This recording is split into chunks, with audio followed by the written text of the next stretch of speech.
हम कर रहे थे वोल्ट मीटर, एमीटर, इनसे रिलेटेड, ठीक है। तो लास्ट टाइम हमने एक बहुत ही सिंपल सा न्यूमेरिकल किया था।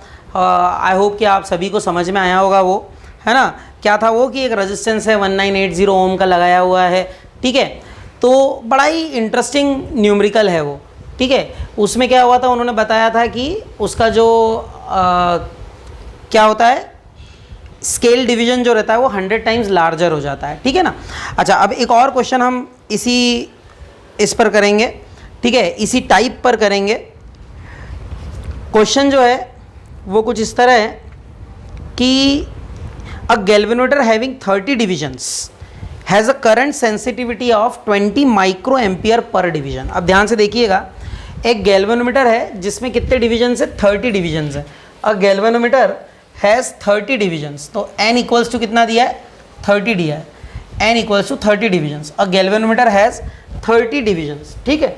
और अगर वो 30 डिविजन्स रख रहा है, has a current sensitivity of 20 microampere पर डिवीजन। अब ध्यान से समझिएगा, करंट सेंसिटिविटी जो है वो कितनी दी हुई है, 20 माइक्रो एम्पियर पर डिवीजन दी हुई है ना। तो 20 माइक्रो एम्पियर पर डिवीजन की करंट सेंसिटिविटी गिवन है ना। क्या है ये, करंट सेंसिटिविटी है, करंट सेंसिटिविटी, करंट सेंसिटिविटी ये गिवन है, ठीक है। अब आपसे क्या पूछा है, it has a resistance of 25 ओम। अच्छा, तो गैल्वेनोमीटर का रेजिस्टेंस जो है वो गिवन है 25 ओम, ठीक है। गैल्वेनोमीटर का रेजिस्टेंस जो है वो 25 ओम गिवन है। अच्छा, और आपसे पूछा है how will you convert it into an ammeter up to 1 ampere. इसको कैसे आप कन्वर्ट करोगे एक एमीटर में जो कि क्या करेगा, 1 एम्पियर का करंट मेजर कर सकता है, ठीक है। तो गैल्वेनोमीटर है और उसको एमीटर में कन्वर्ट करना है। उसके बाद आगे भी बोला है how will you convert this ammeter into voltmeter up to 1 volt. अच्छा, तो वो आगे की बात हो गई। अभी तो पहले यही करें कि भाई किस तरह से इसको हम एक एमीटर में कन्वर्ट कर सकते हैं जो कि 1 एम्पियर तक क्या कर दे, मेजर कर दे, 1 एम्पियर तक मेजर कर दे। तो अब एक बात बताइए आप, यहाँ पर इन्होंने बोला है कि करंट सेंसिटिविटी दिया हुआ है, कितना दिया है, इतने माइक्रो एम्पियर पर डिवीजन। कहने का मतलब क्या है, कहने का मतलब यह है कि इतने माइक्रो एम्पियर एक डिवीजन में मेजर हो सकता है। अच्छा, कितने डिवीजन से ये भी गिवन है, 30 डिवीजन है। तो आप जो है टोटल करंट जो है, गैल्वेनोमीटर की बात कर रहा हूँ, तो गैल्वेनोमीटर का टोटल करंट जो है वो आप निकाल सकते हैं कि कितना करंट मैक्सिमम फ्लो हो सकता है गैल्वेनोमीटर से। तो कितना हो सकता है, वो हो जाएगा IG, and that is equals to number of divisions that is 30 multiplied by current sensitivity that is 20 microampere पर डिवीजन। तो ये हो जाएगा 20 माइक्रो एम्पियर, मल्टीप्लाई कर दीजिए तो ये आ जाएगा 600 माइक्रो एम्पियर। माइक्रो मतलब क्या होता है, माइक्रो मतलब होता है 10 टू दी पावर -6 एम्पियर, ठीक है। और ये हो जाएगा 6 into 10 to the power -4 ampere. ये आपका टोटल गैल्वेनोमीटर करंट जो है वह आ जाएगा। This is the total galvanometer current which is flowing, ठीक है। ये आ गया IG।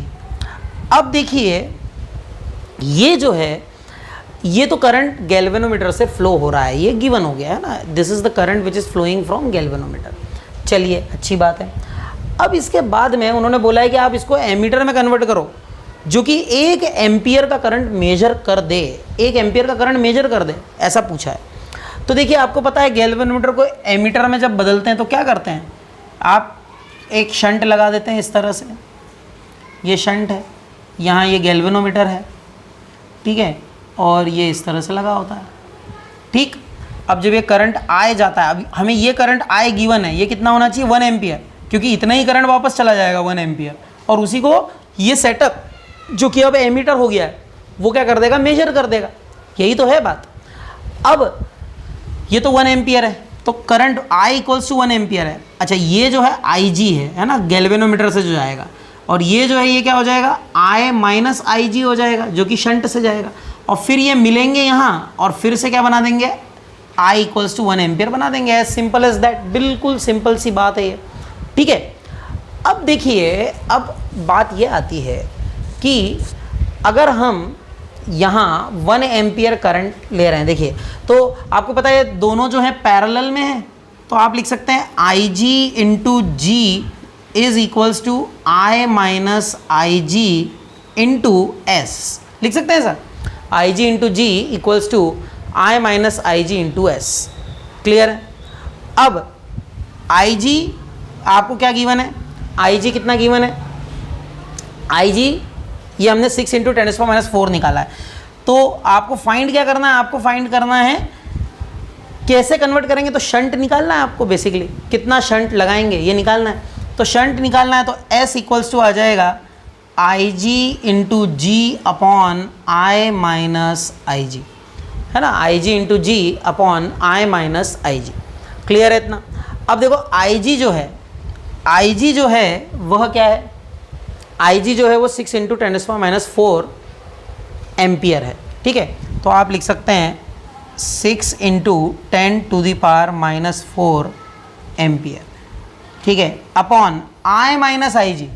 आई क्या है, आई है 1, माइनस आई जी क्या है, आई जी है 6 इंटू 10⁻⁻⁴, या इसको क्या लिख सकते हैं आप, 6 इंटू 10⁻⁴ मतलब 6 इंटू 10⁻⁴ है, मतलब क्या है ये, 0.00006 अपॉन 1 माइनस 0.000 रहेगा ना, 4 है तो हाँ 0006, और इधर भी 0006 आएगा, ठीक है ना, तभी तो 1 2 3 4 बनेगा।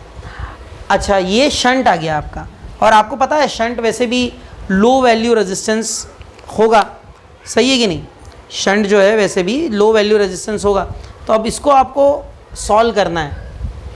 आप चाहें कोई अगर आपको आसान तरीका दिख रहा हो उससे भी सॉल्व कर सकते हैं, नहीं तो फिर इसे सॉल्व कीजिए। अब ये क्या हो जाएगा, 0.0006 डिवाइडेड बाय, अब ये क्या होगा, 1 माइनस है तो कैसे होगा, 1 माइनस करेंगे तो 1.0000 ऐसे 4 बार आएगा, 0.0006, और ये 0 है, 10 6 4, और इधर आ जाएगा 10 6 4 हो गया, फिर 999 पॉइंट, है ना, और ये कैंसिल हो जाएगा तो 0 हो जाएगा, मतलब तो 0.99994, तो 0.99994, अब ये 0 ये चले जाएंगे, 6/99994, तो आप समझ रहे होंगे कि ये बहुत छोटी सी वैल्यू आएगी, है ना।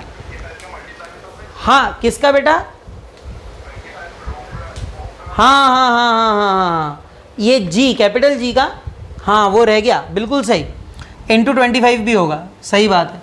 तो अब ये इंटू 25 करेंगे तो 25 6 150, 25 6 क्या हो जाएगा, 150 हो जाएगा, ठीक है। और अगर हम इसको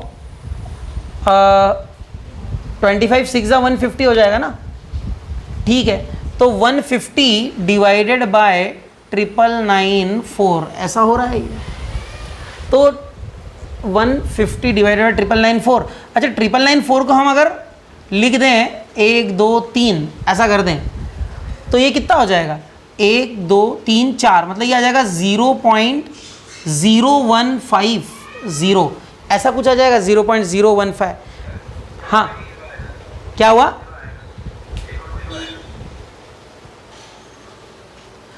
तो ये जो है ये आ जाएगा 0.015 ओम, है ना। ये आपका क्या आ गया, ये शंट की वैल्यू आ गई। और जैसा मैंने बताया था कि शंट एक स्मॉल वैल्यू रखता है, एक छोटी वैल्यू रखता है शंट, ठीक है। अब ये आपको क्या करना होगा, ये शंट आपको लगाना होगा गैल्वेनोमीटर के पैरेलल में। जब आप लगाएंगे तो आपको क्या होगा, आप उसको इस सेटअप से 1 एम्पियर का करंट क्या कर सकेंगे, मेजर कर सकेंगे। अच्छा, इसके बाद एक और प्रश्न है इसी में एडिशनल, उसमें कहा है कि कैसे आप इसको एक वोल्ट मीटर में कन्वर्ट करेंगे। किसे, ये जो बना लिया है आपने, इसको कैसे एक वोल्ट मीटर में कन्वर्ट करेंगे कि क्या हो जाए, इसको कैसे एक वोल्ट मीटर में कन्वर्ट करेंगे कि ये जो सेटअप है ये क्या करे, ये सेटअप 1 वोल्ट मेजर कर दे। ठीक है, तो अभी आपके पास क्या है, ये सेटअप, और इसको आपको कन्वर्ट करना है। अब ध्यान से समझिएगा, ठीक है, एक स्क्रीनशॉट ले लीजिएगा इसका और फिर उसके बाद आगे करते हैं अपन, है ना, इसको ध्यान से समझिएगा। ज्योत किरण बेटा क्या आना जाना क्यों कर रहा है भाई, नेटवर्क?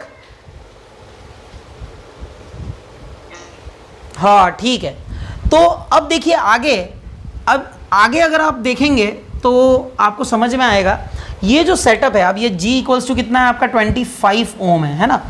अब ये जो सेटअप है आपका, इससे आप, इसी से आपको आगे वोल्ट मीटर बनाना है।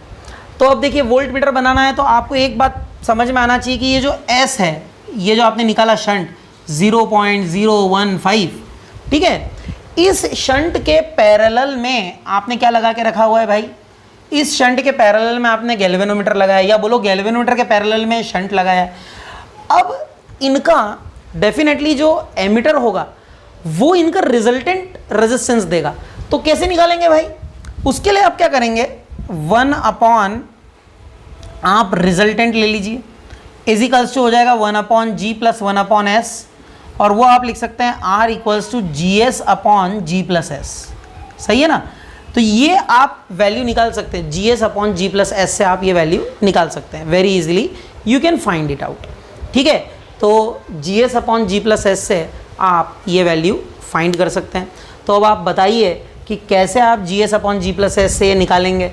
तो जी आपका कितना दिया है 25, एस कितना आया आपका 0.015, ठीक है, और जी प्लस एस करेंगे तो 25.015। अब आगे फिर से इसको सॉल्व करना है आपको, तो ये 0.015 से 0.015 चला गया, ठीक है ना, और बाकी अब आपके मैथ की फिर परीक्षा हो गई। ठीक है, तो अब देखो ये 15 हो गया, ये 15 हो गया, तो 15 से करेंगे, 5 से करो 3 और 5 से करो 5 5 जा और 5 3 जा, है ना, गलत कर दिया, ये 2 0 आना चाहिए, 5003। ठीक है, तो ये आपका आ गया। अब इसको लिख सकते हैं आप 25 इंटू 3 अपॉन 5। अच्छा 5003 लिखो या 5000 लिख दो, कोई बहुत ज़्यादा फर्क थोड़ी ना पड़ना है। ठीक है, तो 25 2 जा, ये 200 हो गया, 25 2 जा 50 हो गया, 3 अपॉन 200 ओम। ठीक है, तो 3 अपॉन 200 ओम जो है ये इस सेटअप का रिजल्टेंट रेजिस्टेंस है। ठीक है, अब क्या करना है आपको, समझना ध्यान से, हाँ ठीक है ना श्रेयस, ठीक है ना, ये 3 अपॉन 200 ओम ये इस सेटअप का रिजल्टेंट रेजिस्टेंस है। अब आपको क्या करना है, आपको इसको वोल्ट मीटर में बदल देना है। तो देखिए आपके पास क्या है, आप इसको एमीटर बोल रहे हो, बोल लो, आपने ये एमीटर बोला, आपने ये एमीटर बोला। अब इस एमीटर से आपको वोल्ट मीटर बनाना है, तो तरीका क्या है, आपको एक आप इसके सीरीज में आपको एक रजिस्टर लगाना होगा। मान लीजिए वो रजिस्टर आर है, आर रेजिस्टेंस का रजिस्टर आपको लगाना है, लगाइए। कैसे करेंगे, करने का तरीका, इसका टोटल जो है, ये टोटल जो है ये V पोटेंशियल क्या कर रहा है, मेजर कर रहा है। तो अपन लिख सकते हैं V इज इक्वल टू आई जी के इक्वल होगा बेसिकली, है कि नहीं, क्योंकि गैल्वेनोमीटर करंट तो उतना ही फ्लो होगा, इनटू हो जाएगा R प्लस जी, इनटू हो जाएगा R प्लस जी। सही है, अब आगे R प्लस जी, यहाँ पे ये R क्या है, R क्या है, ये R ये है, और ये जो R है ये एक्चुअली R इक्विवेलेंट है। और अपन जब G की बात कर रहे हैं तो G एक्चुअली G नहीं है, ये एम्पियर, ये एमीटर का रिजल्टेंट रेजिस्टेंस है, मतलब ये R इक्विवेलेंट है। आई बात समझ में, क्योंकि आप एमीटर लगा रहे हैं ना, तो एमीटर का रिजल्टेंट रेजिस्टेंस आपने अभी निकाला 3 अपॉन 200 ओम। तो अब यहाँ से आपको निकालना है R। R क्या हो जाएगा, R हो जाएगा V upon I G minus R equivalent, V upon I G minus R equivalent. ठीक है, बस वैल्यू रख दीजिए। अब V की वैल्यू 1 है, IG जो है वो अपन ने निकाला ही था, galvanometer 600 micro ampere per 600 micro ampere था, और R इक्विवेलेंट हमने 3 अपॉन 200 निकाला हुआ है। इन सारी वैल्यूज़ को रख दीजिए और सॉल्व कर लीजिए, आपको आर की वैल्यू मिल जाएगी। अब ये लास्ट कैलकुलेशन, देखो मैंने सारे कैलकुलेशन किए हैं, है ना, लास्ट कैलकुलेशन आपके लिए छोड़ रहा हूँ, ये आपको फाइंड कर लेना है जो कि रिजल्टेंट रेजिस्टेंस देगा। So there is a proton, deuteron and an alpha particle and all are entering in a perpendicular magnetic field. तो एक प्रोटॉन है आपके पास, प्रोटॉन है, ड्यूट्रॉन है और एक अल्फा पार्टिकल है, और ये एक परपेंडिकुलर मैग्नेटिक फील्ड में एंटर कर रहे हैं। आपसे पूछा है कि ये मैग्नेटिक फील्ड में जाएंगे तो उनकी रेडाई का कंपैरिजन हमें पता करना है, प्रोवाइडेड क्या कि इनकी जो एनर्जी है वह सेम है, एनर्जी इज सेम। अच्छा, तो कंडीशंस अप्लाई हैं, ठीक है ना, इसमें कंडीशंस अप्लाई हैं। अब कंडीशन के अकॉर्डिंग आप कैसे इसको करेंगे, यह मुद्दे की बात है। आई बात समझ में कि कंडीशंस के अकॉर्डिंग आप इसको कैसे करेंगे, क्लियर है। अब ध्यान से समझो, आप बहुत ध्यान से समझो कैसे कर सकते हैं। एनर्जी सेम दी मतलब काइनेटिक एनर्जी है, बेसिकली एनर्जी सेम है मतलब काइनेटिक एनर्जी बोले हैं वो। तो कैसे होगा ये, एनर्जी जो होता है, एनर्जी जो है वो होती है 1/2 mv², ये एनर्जी याद से ध्यान से समझिएगा, E = 1/2 mv², this is energy, ठीक है। और ये सेम दी हुई है, ठीक है। और आपको बोला है कि इनकी रेडाई को कंपेयर करो, कंपेयर देयर रेडाइज, है ना, radius of their circular path. Obviously आपको पता है कि जब कोई चार्ज पार्टिकल किसी परपेंडिकुलर मैग्नेटिक फील्ड में जाता है, तो whenever a charge particle goes in a perpendicular magnetic field, तो क्या होता है बच्चों, जब वो एक परपेंडिकुलर मैग्नेटिक फील्ड में जाता है तो परपेंडिकुलर मैग्नेटिक फील्ड में वो सेंट्रीपिटल फोर्स की उसको ज़रूरत पड़ती है, और वो कौन देता है, वो QEB साइन थीटा से मिलता है, थीटा 90 डिग्री साइन 91, वो सब आप जानते हैं, ठीक है। अब यहाँ से अगर मैं लिख देता हूँ रेडियस, तो वो आ जाएगी mv/QB, ये रेडियस आ गई, this is the radius of the circular path, ये सर्कुलर पाथ की क्या है, रेडियस है, ठीक, this is the radius of the circular path which is mv/QB, है ना। अब एनर्जी सेम दी हुई है, energy is given that it is same, तो क्या हम इसको इन टर्म्स ऑफ एनर्जी बदल सकते हैं, कोशिश कर सकते हैं हम। तो देखिए हमने क्या करा, इसको एनर्जी में बदलने के लिए मैंने 2 से मल्टीप्लाई करा, ये mv हो गया, और 2 से डिवाइड कर दिया तो ये 1/2 हो गया। और फिर क्या करा, एनर्जी में बदलने के लिए और क्या कर सकते हैं, v² चाहिए, हाफ mv² चाहिए ना, तो v से मल्टीप्लाई कर दिया इधर और इधर भी कर दिया, ठीक है।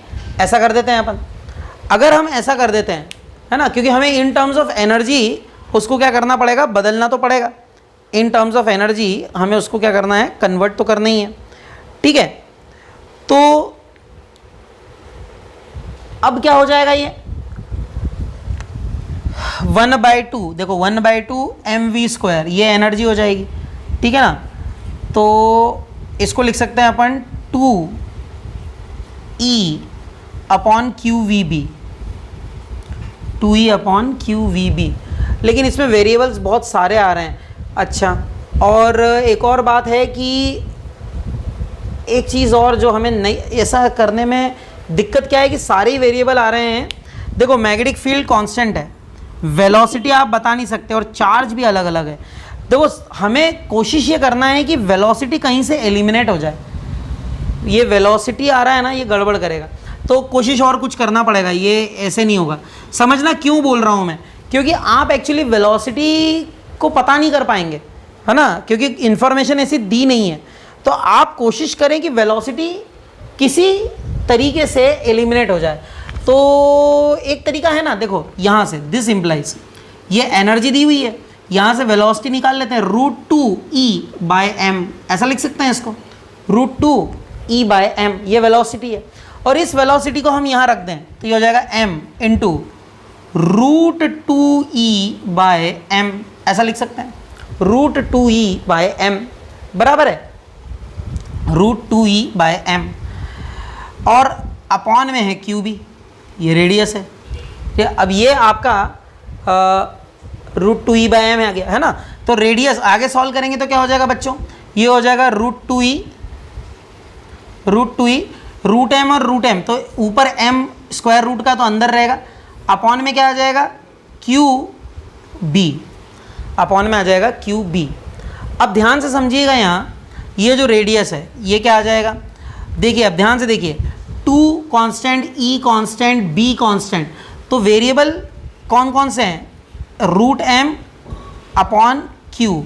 इस तरीके से आप ये रिलेशन निकाल सकते हैं। देखिए पहले मैंने भी गलती की थी, पर मुझे ये समझ में आया कि अगर हम वेलोसिटी को इंक्लूड कर लेंगे तो वेलोसिटी को कंक्लूड नहीं कर पाएंगे, है ना, क्योंकि आप कंक्लूड नहीं कर सकते कि किस पार्टिकल की वेलोसिटी ज़्यादा है किसकी कम है, बहुत मुश्किल है वो।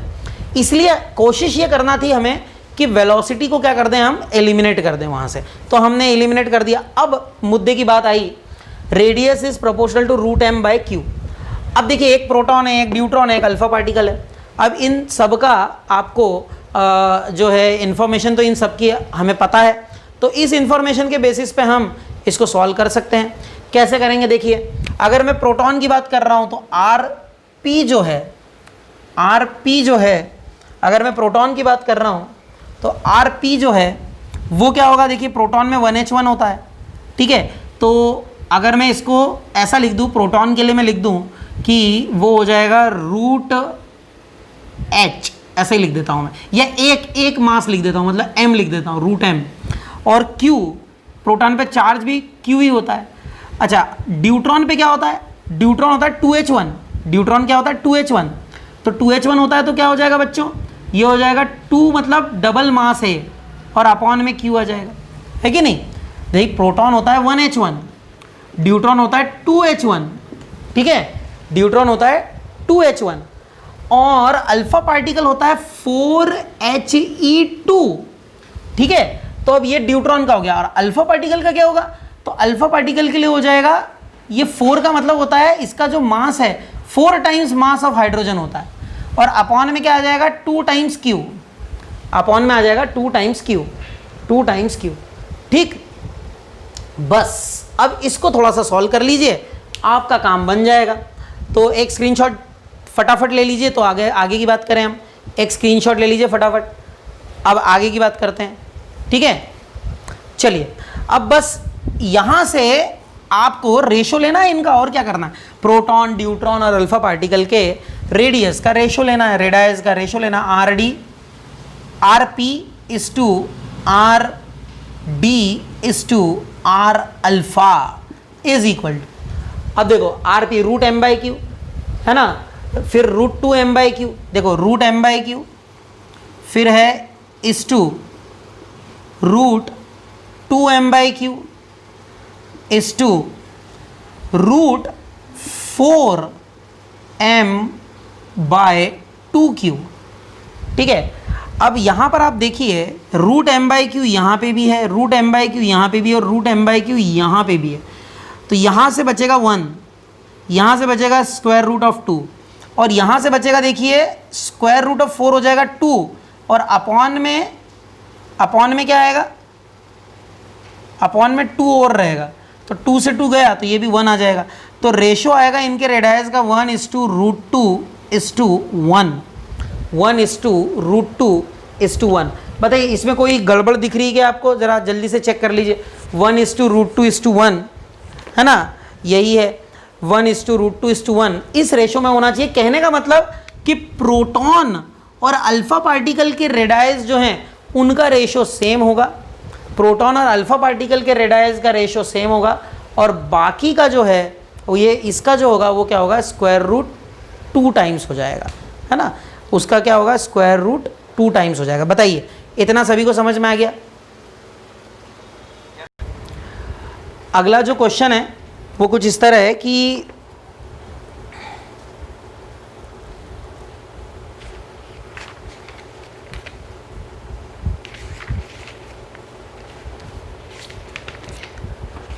एक रेक्टेंगुलर लूप दिया हुआ है इस तरह से, देखिएगा ध्यान से, एक रेक्टेंगुलर लूप गिवन है ना, this is a rectangular loop, ठीक है, इस तरह से दिया हुआ है ये रेक्टेंगुलर लूप, और ये जो रेक्टेंगुलर लूप है इसमें करंट इस तरह से फ्लो हो रहा है, और इसकी जो लेंथ है ये दी हुई है 25 सेंटीमीटर, ये लेंथ गिवन है, इट्स लेंथ इज़ 25 सेंटीमीटर, ठीक है। और करंट जो फ्लो हो रहा है वो 15 एम्पियर का करंट इसमें फ्लो हो रहा है, ठीक है। करंट 15 एम्पियर का फ्लो हो रहा है, ठीक। अब यहाँ पर एक और करंट कैरिंग कंडक्टर रखा हुआ है और इसमें 25 एम्पियर का करंट फ्लो हो रहा है, ठीक है। ये जो है ये 10 सेंटीमीटर लेंथ के साथ में ये जो है ये ब्रेड्थ है, ये 25 सेंटीमीटर 10 सेंटीमीटर दी है और इनके बीच की जो डिस्टेंस है वो कितनी दी हुई है, 2 सेंटीमीटर दी हुई है, ठीक है। अब आपसे पूछा है, ठीक है, ये तो आपका सेटअप है, आपसे पूछा है कि what is the direction and magnitude of the net force acting on the loop. जो लूप है उस पर लगने वाला नेट फोर्स क्या होगा, ये आपसे पूछा गया है ना। What is the direction and magnitude of the net force acting on the loop, मतलब लूप जो है उस पर कुछ ना कुछ फोर्स लग रहा होगा। अब वो फोर्स कितना लग रहा है, यही प्रश्न है, दिस इज द क्वेश्चन। चलिए अब ध्यान से समझिएगा जरा आप। गिवन क्वांटिटीज सबसे पहले अपन देख लेते हैं, गिवन क्वांटिटीज क्या हैं। तो सबसे पहले तो आप देखिए करंट जो है यहाँ, एक तो करंट I1 ये 15 एम्पियर गिवन है और जो करंट I2 है वो 25 एम्पियर गिवन है ना। ये दो चीज़ें बिल्कुल स्पष्ट हैं, एक I1 जो है वह 15 एम्पियर है और I2 जो है वह 25 एम्पियर है, ठीक है। ये दो चीज़ें आपको समझ में आ गई।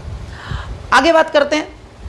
आगे जो है ये डिस्टेंसेस दी हुई हैं, है ना, और डिस्टेंसेस जो है वो कैसी दी हैं, देखिए तो R1 ये वाली डिस्टेंस अगर हम ले लें R1 तो ये कितना दिया हुआ है, 2 सेंटीमीटर, मतलब 2 × 10⁻² मीटर, ये R1 हो गया, ठीक है।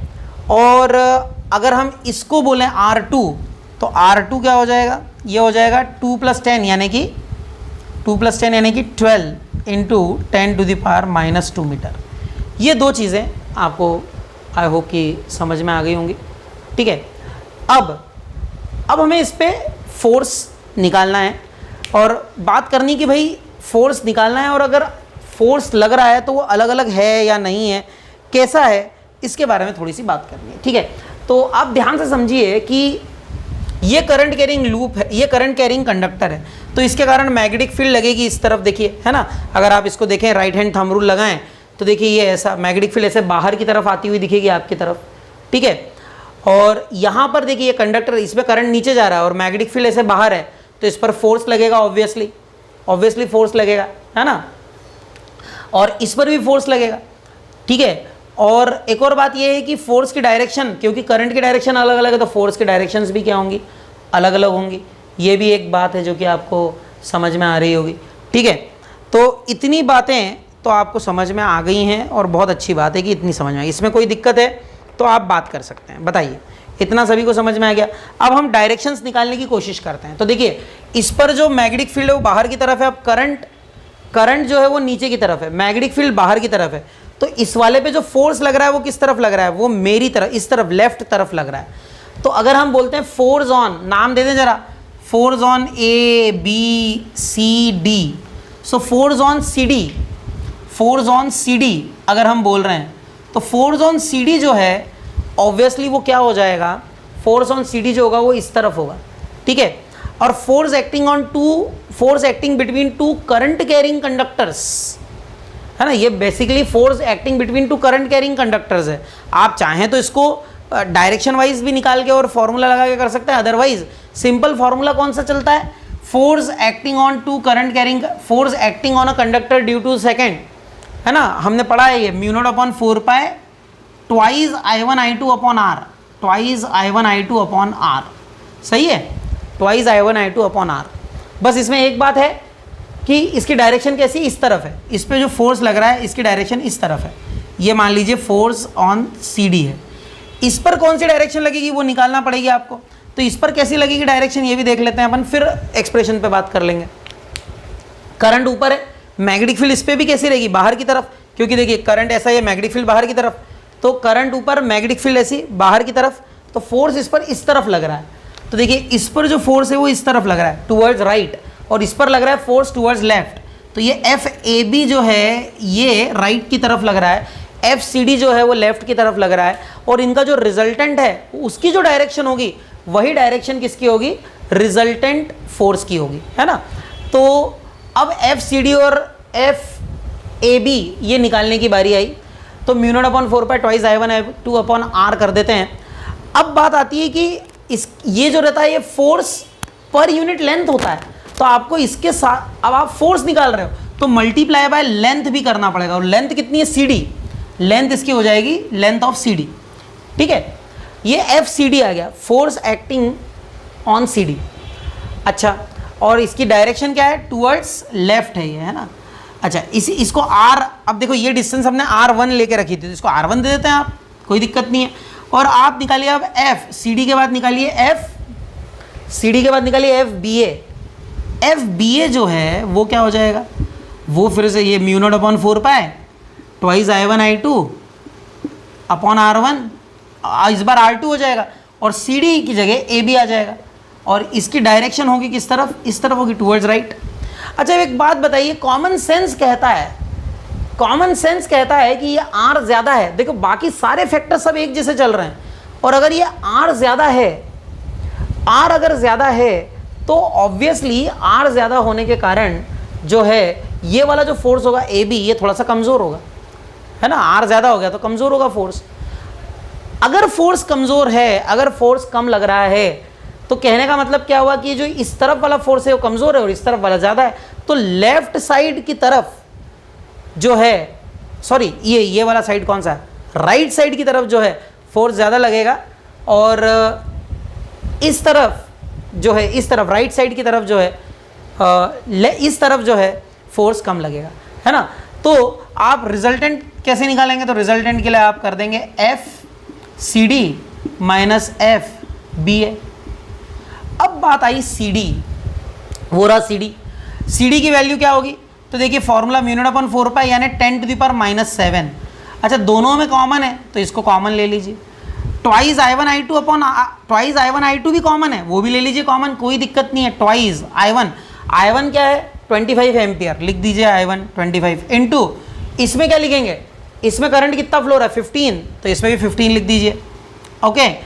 और सी डी, अरे लेंथ भी वही है भैया, 25 दोनों में सेम ही होगी, तो 25, अच्छा एक गलती की है मैंने शायद, ये 25 था, ठीक है, और ये 15, हाँ ठीक है 25, और सेंटीमीटर है तो उसको किस में कर दो कन्वर्ट, मीटर में, 10 to the power -2 metre divided by, अब देखो ये सब कॉमन चीज़ें लिखी है मैंने, देखो क्या लिखा, म्यू नॉट अपॉन 4 पाई लिखा, 10 टू पावर -7 वैल्यू होती है उसकी, ट्वाइस कॉमन ले लिया था, I1 25 I2 15, और लेंथ सी डी और ए बी दोनों बराबर ही तो हैं, तो ये 25 इंटू 10⁻² भी कॉमन ले लिया। अंदर क्या बचा, अंदर जो बचा है वही है सारा मामला, 1/R1 माइनस 1/R2, 1/R1 यानी 2, तो यह आ जाएगा 2 into 10⁻² minus 1/12 into 10⁻², 12 into 10 to the power -2, ठीक है, 12 इंटू 10⁻², ठीक है। चाहे तो आप इसको थोड़ा सा व्यवस्थित लिख देंगे हम, 10⁻7 है यहाँ, ठीक है, 10⁻7 यहाँ है, और 10⁻² है, इसको भी इधर लिख देता हूँ, एक सेकंड, हाँ 10⁻² है। अच्छा, ये 10⁻² दोनों में कॉमन आ जाएगा, ये 10⁻² कॉमन ले लिया तो ये कैंसिल भी हो जाएगा, है ना। 25 2 ज़ा 50 इंटू 15 इंटू 25, ठीक है, 10⁻² तो अपन ने कर दिया सॉल्व इसको, है ना। और इंटू क्या मिलेगा, 1/2 माइनस 1/12, 1/2 माइनस 1/12, ठीक है, 1/2 माइनस 1/12, बस सॉल्व कर लीजिए। आगे अब सॉल्व चाहें तो आप भी कर सकते हैं, 15 5 ज़ा 75, 750 हो जाएगा। वैसे तो सॉल्व कर लेना चाहिए आप लोगों ने, 10⁻7 है ना, 25 5 ज़ा 125, 1250 इंटू 15, ठीक है, इंटू 15, और क्या हो जाएगा ये 12 - 2 यानी 10, तो इंटू 10 अपॉन में आ जाएगा 2 इंटू 12, बस ये 10 है ना, तो ये 10 है, 2 5 ज़ा 10, ठीक है, और 15 5 ज़ा 75, ठीक है, 15 5 ज़ा 75, 1250 into 75, 1250 into 75 divided by 12 into 10 to the power -7, ठीक है। बस इसको सॉल्व कर लीजिएगा, इतने न्यूटन का फोर्स आ जाएगा, और जो फोर्स आ रहा है उसकी डायरेक्शन क्या आ रही है, ये ध्यान रखिएगा, डायरेक्शन आ रही है किस तरफ, ये आएगी इस तरफ, है ना, टूवर्ड्स राइट, ठीक है। तो आई होप कि ये जो डिस्कशन था ये आपको समझ में आया होगा। इसमें कोई दिक्कत हो तो आप पूछ सकते हैं। देखिए अगला क्वेश्चन क्या बोल रहा है, the current sensitivity of a moving coil galvanometer increases by 20%। किसी मूविंग कॉइल गैल्वेनोमीटर की करंट सेंसिटिविटी जो है वो 20% से बढ़ जाती है। क्या होता है, करंट सेंसिटिविटी IS लिख देते हैं, ये 20% से बढ़ जाती है ना, 20% से इंक्रीज हो जाती है, तब जबकि रेजिस्टेंस जो है वो इंक्रीज हो जाता है बाय फैक्टर ऑफ 2। मतलब जो रेजिस्टेंस है, अगर आपने उसको क्या कर दिया, रेजिस्टेंस को डबल कर दिया, है ना, रेजिस्टेंस को क्या कर दिया, डबल कर दिया, अगर आपने उसको बाय फैक्टर ऑफ 2 बढ़ा दिया तो गैल्वेनोमीटर के रेजिस्टेंस को फैक्टर ऑफ 2 से बढ़ाने पे करंट सेंसिटिविटी 20% से बढ़ जाती है। आपसे पूछा है calculate by what factor does the voltage sensitivity will change. आपसे पूछा है कि वोल्टेज सेंसिटिविटी पर क्या असर पड़ेगा, व्हाट विल बी द असर, sorry what will be the effect on the voltage sensitivity, ठीक है। तो अब देखिए करंट सेंसिटिविटी और वोल्टेज सेंसिटिविटी, इनमें रिलेशन हमें बेसिकली निकालना है। तो देखिए वोल्टेज सेंसिटिविटी होती है V इक्वल्स टू क्या होता है, V equals to IS upon R, current sensitivity upon R, ये होता है वोल्टेज सेंसिटिविटी, ठीक है। और आपको बोला है कि करंट सेंसिटिविटी जो है वो 20% से बढ़ चुकी है, ठीक है, और आपसे पूछा है कि वोल्टेज सेंसिटिविटी आप निकालिए, ठीक है। अच्छा तो देखिए इनिशियली तो ये था, है ना, ये इनिशियल वोल्टेज सेंसिटिविटी थी, फिर क्या हुआ, चेंज हो गई। क्यों चेंज हो गई, क्योंकि करंट सेंसिटिविटी ही चेंज हो गई है, सही है, और रेजिस्टेंस भी चेंज हुआ, वो क्या हुआ, डबल हो गया, सही है ना, रेजिस्टेंस भी चेंज हुआ, वो डबल हो गया। तो हमने यहाँ लिख दिया IS डैश और यहाँ लिख दिया 2R, ठीक है। अब देखिए आप इसके बाद अब आपसे बोला है कि नई voltage what factor by what factor does the new voltage sensitivity will change, ये आपको पता करना है। अब एक बात बताओ, IS जो है वह 20% से इंक्रीज हो जाएगा तो वह IS डैश हो जाएगा और वो हो जाएगा IS प्लस 20% ऑफ IS, है कि नहीं। और इसको हम क्या बोलेंगे, इसको हम बोलेंगे 120 अपॉन 100 इंटू IS, यही तो बोलेंगे। इस तरह से ये 20% से बढ़ गया, क्लियर है। अब IS डैश जो है ये हो गया 120 IS अपॉन 100 इंटू 2R, ये 2R नीचे लिखा हुआ है, सही है, ये VS डैश आ गया। आपसे पूछा है कि by what factor the voltage sensitivity changes, तो आप परसेंटेज चेंज निकाल दीजिए, इसमें सिंपल सी बात है, कितना परसेंटेज चेंज आया वो निकाल दीजिए। तो देखिए 2, अच्छा 2 रहने दो, अभी इसको ऐसे ही रहने दो, ये 0 से 0 उड़ा दो, 2 6 ज़ा 12, 2 3 ज़ा 6, 2 5 ज़ा 10, तो ये आ गया 3/5 इंटू IS बाय R, यह आपका आ गया VS डैश, क्या आ गया VS dash, 3/5 into IS by R, ये आपका VS डैश आ गया। ध्यान से समझिएगा, ये ना, ये वोल्टेज सेंसिटिविटी नई वाली आ गई। आपको निकालना है कि कितना परिवर्तन आया, तो आप करेंगे change divided by original into 100%, ऐसे निकालते हैं परसेंटेज चेंज। चेंज कितना आया, तो चेंज जो आया वो कैसे निकालते हैं, तो लिखते हैं VS dash minus VS upon V into 100%, ठीक है। अब VS डैश कितना है, VS डैश है 3/5 टाइम्स IS बाय R, यानी क्या है 3/5 टाइम्स 3/5 टाइम्स VS है, सही है। तो लिख सकते हैं 3/5 times VS minus VS upon V ऐसी होगा, है ना, वी एस इंटू 100%। तो देखिए वी एस तो कॉमन कैंसिल हो गया, तो 3/5 है तो 3 - 5 यानी -2/5 इंटू 100%। 5 2 ज़ा 10 20, यह आ गया -40%। तो जो वोल्टेज सेंसिटिविटी है वह -40%, माइनस आ रहा है मतलब कि डिक्रीज होगी, माइनस का मतलब यह है कि ये डिक्रीज होगी और 40% से डिक्रीज होगी। This is what is the voltage sensitivity. I hope this discussion is clear to you.